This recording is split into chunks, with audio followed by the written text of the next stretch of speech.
Everyone, good morning. আশা করি তোমরা সবাই অনেক ভালো আছো, সুস্থ আছো। আমরাও কিন্তু বেশ ভালো আছি। আরেকটি নতুন ব্লগে তোমাদের সবাইকে ওয়েলকাম জানাইতেছি। আই হোপ আজকের এই ব্লগটা তোমাদের ভালো লাগবে, তো সম্পূর্ণ ব্লগটা দেখার অনুরোধ রইল। এখন সময় হইতেছে সকাল 8টার মতো। তো আজকের ব্লগটা আমি সকাল 8টার থেকেই শুরু করলাম, তো অবশ্যই ব্লগের সঙ্গে থাকো। তো ঘুম থেকে ওঠার পরে ফ্রেশ হইলাম, ঠাকুর প্রণাম করার পরে। তারপর কালকের কয়েকটা কাপড় আছিল ভিজা, এগুলি রোদ্রে দিমু। আর আজকে আমি আমার বেডরুমটা ভালো করে ক্লিন করবো, মানে ডিপ ক্লিন করবো। প্রতি সপ্তাহে কিন্তু আমি একদিন আমার বেডরুমটা আর লিভিং রুমটা ভালো করে ক্লিন করি। তো দুটোটা রুম তো আর একদিনে করতে পারি না ভালো করে ক্লিন, তো একদিন কইরা সেরা দুটোটা রুমই কিন্তু ক্লিন করি। তো আগের ব্লগে তোমাদের সাথে শেয়ার করছিলাম যে আমি আমার রান্নাঘরটা কী করে ক্লিন করছিলাম। তো আজকেও কিন্তু আমি আমার বেডরুমটা ভালো করে ক্লিন করবো। তার আগে সকালবেলা যখন এই যে ছাদে গেলাম, গিয়ে দেখি এত সুন্দর রৌদ্র উঠছে। তো ভাবলাম যে খেতা কম্বল আর বালিশগুলি আছে এইগুলি রৌদ্রে দেওয়া যাক। আর আমি যখনই আমার ঘরটা ভালো করে ক্লিন করি তখন চেষ্টা করি ঘরের যে বালিশগুলি বা খেতা কম্বল কুল বালিশগুলি এগুলি কিন্তু একটু রৌদ্র দেখাইতে, তাইলে দেখবা এই বালিশগুলিও কিন্তু অনেকটা ফুলে আর ঘুমাইতেও বেশ ভালো লাগে। আর অনেক দিন ধরে এই জিনিসগুলি যদি রৌদ্রে না দেই তাইলে দেখবা গাড়ে ব্যথা শুরু হয়ে যায়। এই কারণে আমার 2 দিন পর পরে কিন্তু রৌদ্রে দিতে লাগে। তো আমার হাজব্যান্ড গেছে বাজারে, তো ওরে ব্যাগটা দিলাম আর কি আনতে লাগবো সব জিনিসপত্র ওরে বুঝাই দিয়া এইবার এই যে শুরু করে দিলাম ঘরটা পরিষ্কার করা। তো ও বাজার থেকে আইতে আমি মোটামুটি অনেক কয়টা কাজ কিন্তু সাইরালামও। আর সকালবেলা আজকে টিফিনও করা হয়েছে না, ওরে বাজারে যাওয়ার সময় আমি কইয়া দিয়েছি বাজার থেকে টিফিন আনতো, এই কারণে আর কোনো টিফিনও আমি আজকে রেডি করলাম না। ও আইলে গরম গরম চা করবো আর টিফিন যেটা আনবো এইটাই খামো। তো যাক, ও বাজারে গেছে, ও বাজারটা আইতে আমি আমার কাজগুলি সারি।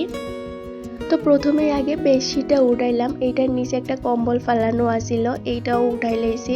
এতদিন ধরে এইটা রাখার জায়গা আছিল না, এই কারণে বিছনার মধ্যে ফালাই রাখছিলাম। তো আজকে যে বড় কম্বলটা আছে ভাবতেছি এইটা গুছাইয়া রাখা দিমো, আর যে পাতলা কম্বলটা আছে এইটা এখন গায়ে দিমো, কারণ এখন এতটাও ঠান্ডা লাগে না। তারপর খাটের যে স্ট্যান্ডগুলি আছে এইগুলি ভালো করে পরিষ্কার করলাম। আর আমার বেডের সাইডের যে জ্বালানাটা আছে এইটাতে এত সহজে আমি খুলি না, মানে এইটা খুললে না লাগাইতে অনেকটা অসুবিধা হয়, এই কারণে এটা সব সময় খুলি না। অনেক সময় যখন ইচ্ছে করে বা ঘরে আমি কোনো কাজ করি অন্ধকার হয়ে থাকে তখন আমি এই জ্বালানাটা খুলি। তো এটা না খুলতে না এটার মধ্যে প্রচুর মাকড়সার জাল জমা আছিল। তো ভালো করে এটাকে ঝাড়ু দিলাম, জ্বালানাটা গ্রিলগুলি ভালো করে পরিষ্কার করলাম। তারপর সম্পূর্ণ ঘরটাই কিন্তু ভালো করে ঝাড়া দিলাম, কারণ প্রচুর মাকড়সার ঝুল জমা রয়েছে, এইগুলি দেখতে ভীষণ খারাপ লাগে। আর দেখবা বন্ধুরা এই মাকড়সার ঝুলগুলির মধ্যেই কিন্তু তুলা বেশি জমা থাকে, এই কারণে যখনই আমার নজরে মাকড়সার ঝুল পড়ে চেষ্টা করি সঙ্গে সঙ্গে কিন্তু মাকড়সার ঝুলটা পরিষ্কার কইরা লাইবার লাগে। তারপর ঘরের যে দরজাটা আছে এইটা ভালো করে পরিষ্কার করলাম। এটার যে হ্যান্ডেলটা আছিল এইটার মধ্যে না একটা কেমন জানি কালো কালো ভাব হয়ে রয়েছে, দেখবা কন্টিনিউ একটা জিনিস ইউজ করার পরে এইটার মধ্যে একটা কালো ভাব হয়ে যায়। তো এইগুলি ভালো করে একটা ভিজা কাপড় দিয়ে ঘষায় পরিষ্কার করলাম। তার সাথে কিন্তু ঘরের যে সুইচ বোর্ডটা আছে এইটাও কিন্তু ভালো করে পরিষ্কার করছি, এইটার মধ্যে দেখতে হয়েছে একদম কালো কালো হয়ে রয়েছে। একটা ভিজা কাপড় দিয়ে যদি একটু ঘষা দেয় তাইলে কিন্তু এই কালো কালো ভাবটা জায়গা আর দেখতেও ভালো লাগে।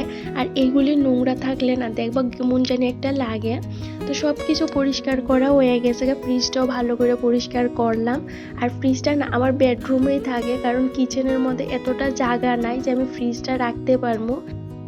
আর ফ্রিজটার যে প্লাগটা আছে এটা প্লাগ করার লাগে সেই রকম কোনো বুট নাই, যেটা আমার বেডরুমেই আছে, এই কারণে আমার বেডরুমে ফ্রিজটা রাখতে হয়। তো যাই হোক বন্ধুরা, আমার কিন্তু মোটামুটি অনেক কয়টা কাজ কমপ্লিট হয়ে গেছে। ঘর দর পরিষ্কার করলাম, জিনিসগুলি ভালো করে ক্লিন করলাম, ব্যাগটাও ভালো করে পরিষ্কার কইরা আর একটা ধোয়া বেডশিট পাতাইলাম। আর বালিশগুলি যেহেতু ছাদে দেওয়া আছে রোদ্রে, একটু পরে আনবো, আইনা নতুন বালিশের কাভারগুলি লাগাইয়া আবার বিছনাটা সুন্দর করে গুছাইয়া রাখবো। তো যাই হোক, এদিকে আমার হাজব্যান্ড আয়ে পড়ছে বাজার থেকে, ও আসার সময় দেখো অনেক কিছু নিয়ে আসছে টিফিন।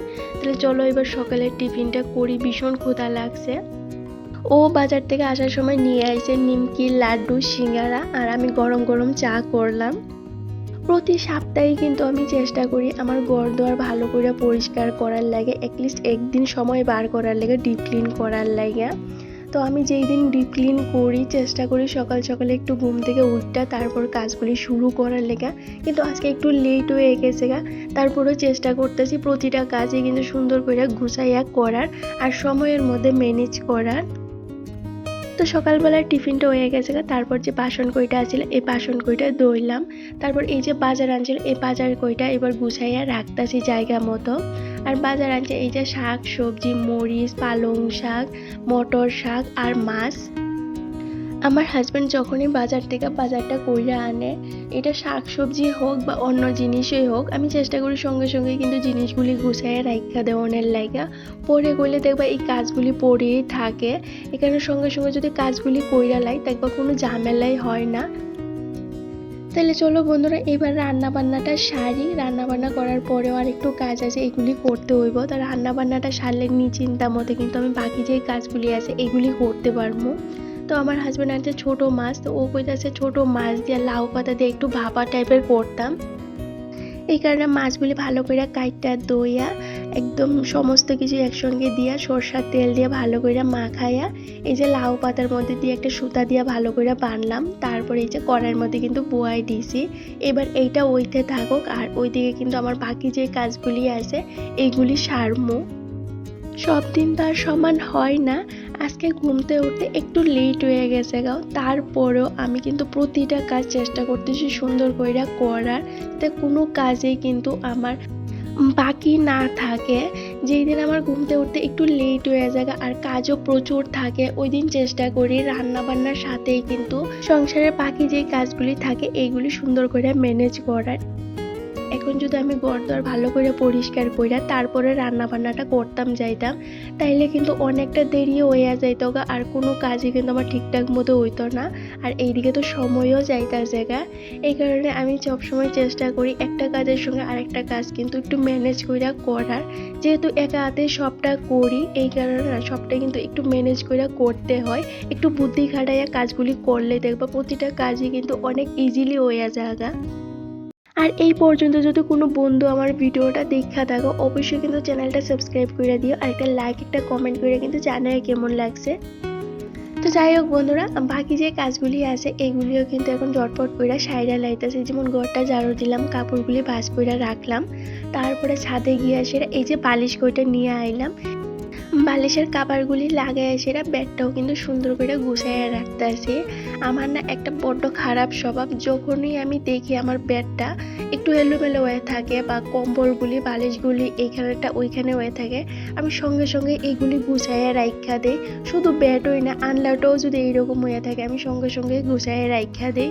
কেন জানি আমার না ঘর দুয়ার যদি এলোমেলো হয়ে থাকে একদমই ভালো লাগে না। তো যাই হোক বন্ধুরা আমার কিন্তু রান্না বান্নাটা হয়ে গেছে, তারপর সংসারে যে বাকি কাজগুলি আসছিল যেমন ঘর দোয়ার মোছা এগুলিও সারলাম, বাসন টাসন ধোয়া হয়ে গেছে তারপর স্নান করে আয়ে পড়ছি এই যে কাপড়গুলি মেলতে। অনেক সুন্দর রৌদ্র আসিল আর তার সাথে দেখো কত বাতাস চলতেছে, তো দয়া দিলে কিন্তু ওই 1 ঘন্টা আধা ঘন্টার মধ্যে কিন্তু শুকিয়ে যাইব গা। তাহলে চলো বন্ধুরা এবার দুপুরে যে খাওয়া দাওয়াটা আছে এইটা সারি। তাহলে চলো বন্ধুরা এই কাজগুলি সারতে সারতে তোমাদের কয়েকটা কমেন্টের রিপ্লাই দেই। মৌসুমী মণ্ডল কমেন্ট করছে, দিদি ভাই তোমার ভিডিওর নিচে যে কিওয়ার্ডগুলি আছে এগুলি তুমি কোথা থেকে কালেক্ট করছো? তো দেখো কিওয়ার্ড কালেক্ট কিন্তু অনেকখান থেকেই করা যায়, ইউটিউব থেকে কালেক্ট করতে পারবা, তুমি নিজের থেকেও কিওয়ার্ড অ্যাড করতে পারবা, এটা তোমার উপরে তুমি কিভাবে কিওয়ার্ডগুলি দিবা। তুমি যদি নিজে কিওয়ার্ডগুলি না দিতে পারো তুমি ইউটিউব থেকে কিন্তু কালেক্ট করতে পারো। আরও কিন্তু অনেক ওয়েবসাইট আছে বা অনেক অ্যাপ আছে যেখানে তুমি কিওয়ার্ড সার্চ করলে কিন্তু অজস্র কিওয়ার্ড পাইবা। লাইফের খুঁটিনাটি কমেন্ট করছে, খুব সুন্দর হয়েছে ভিডিওটা, থ্যাংক ইউ সো মাচ দিদিভাই। দুপুরবেলা যখন ঘরটা পরিষ্কার করতেছিলাম হঠাৎ করে শুনি বাড়ির সামনে ফেরিওয়ালা ডাকতেছে, নিজেরা তো আর মানাইতে পারলাম না, দৌড়া গেলাম ফেরিওয়ালার কাছে, গিয়া দেখো কত সব জিনিস রাখলাম। ইচ্ছে আছিল একটা র্যাক রাখার কিন্তু আমার হাজবেন্ড না করতেছিল, এই কারণে আর র্যাকটা রাখতে পারলাম না। আমার বেডরুমে ওয়ালের মধ্যে যে গাছগুলি হ্যাং করা আছে এই গাছগুলির মধ্যে একটু জল দিয়া দিলাম, তো বেশি দিলাম না একটুই জল দিলাম যাতে গাছের গুঁড়িটা ভিজা থাকে। গুড ইভিনিং বন্ধুরা, এখন সময় হইতেছে ওই 5:30 কি 5:45টার মতো। তো দুপুরবেলা খাওয়া দাওয়া করার পরে একটু রেস্ট করলাম, তারপরে সন্ধ্যাবাতি দিয়ে আয়ে পড়ছি এই যে রান্নাঘরে। দুপুরবেলা যে কৌটাগুলি রাখছিলাম এগুলির মধ্যে এখন জিনিসগুলি ঢুকাইয়া এই র্যাকটার মধ্যে সুন্দর করে গুছাইয়া রাখবো। এইখানে না অনেক ছোট ছোট কৌটা রাখা আছে, যে কৌটাগুলির মধ্যে সবটা জিনিস লয় না, এই কারণে আমার 2-3টা কৌটার মধ্যে রাখতে হয়। একটু বড় সাইজের কৌটা হইলে জিনিসগুলি দেখবে একটা কৌটার মধ্যে কিন্তু স্টোর করে রাখা যায়, আর র্যাকের মধ্যে এত সব গ্যাঞ্জাম লাগিয়ে থাকে না, বেশি কৌটাও লাগে না, আর র্যাকটাও দেখতে ভীষণ ভালো লাগে। এই কৌটাগুলির মধ্যে আমি যেমন আস্ত গরম মশলা, জিরা, দইনা যত গোটা মশলা আছিল সবগুলো স্টোর করে রাখছি, আর চিনি আর চা পাতার বয়ামটাও খালি হয়ে গেছিল গা। তো এইগুলো স্টোর করে আবার জায়গা মধ্যে রাইখা দিতেছি। আর দেখবা এক সাইজের কৌটা হইলে না একটা দেখতে ভীষণ ভালো লাগে। এইখানে 6টা কৌটার একটা সেট আছিল, তো 6টা কৌটা আমার কাছ থেকে 60 টাকা নিছে। আর দেখবো বন্ধুরা, ঘরটা ছোট হোক কিংবা বড়, নিজের হোক বা ভাড়া বাড়ি, আমরা যদি ঘরটা সুন্দর করে গুছাইয়া রাখতে পারি বা পরিষ্কার কইরা রাখতে পারি, তাইলে দেখবা ছোট ঘরটাও দেখতে ভীষণ ভালো লাগে। আর অল্প জায়গার মধ্যেও কিন্তু আমরা অজস্র জিনিস অর্গানাইজ কইরা রাখতে পারি। তার জন্য শুধু একটু বুদ্ধি আর একটু পরিশ্রমের দরকার। যেমন এই যে আমার রান্নাঘরের যে গ্যাস কাউন্টারটা আছে, এটার মধ্যে এতটাও কিন্তু জায়গা নাই, আর আমার জিনিসগুলি রাখতে হইব। এই কারণে আমি 2টা কোটার উপরে একটা স্টাইলস দিয়া এইটার উপরে আমার যত হাতা খুন্তি রাখার যে ইয়েটা আছে এইটা আমি সুন্দর করে রাখলাম। তার সাথে কিন্তু আমি আরো অনেক কয়টা জিনিস রাখতে পারছি। তো আমরা যদি একটু বুদ্ধি খাটাইয়া কাজ করি, তাইলে দেখবা অল্প জায়গার মধ্যেও কিন্তু অজস্র জিনিস আমরা স্টোর করে রাখতে পারবো। তো যাই হোক বন্ধুরা, আমার কিন্তু সমস্ত কাজকর্ম সারলাম। তো আজকের ব্লগটা আমি এইখানেই শেষ করতেছি। যদি ভালো লাগে অবশ্যই চ্যানেলটা সাবস্ক্রাইব করে দিও, আর একটা লাইক একটা কমেন্ট করে কিন্তু জানাইও তোমাদের কাছে কেমন লাগছে। তো আজকের জন্য টাটা, দেখা হইব নেক্সট ব্লগে।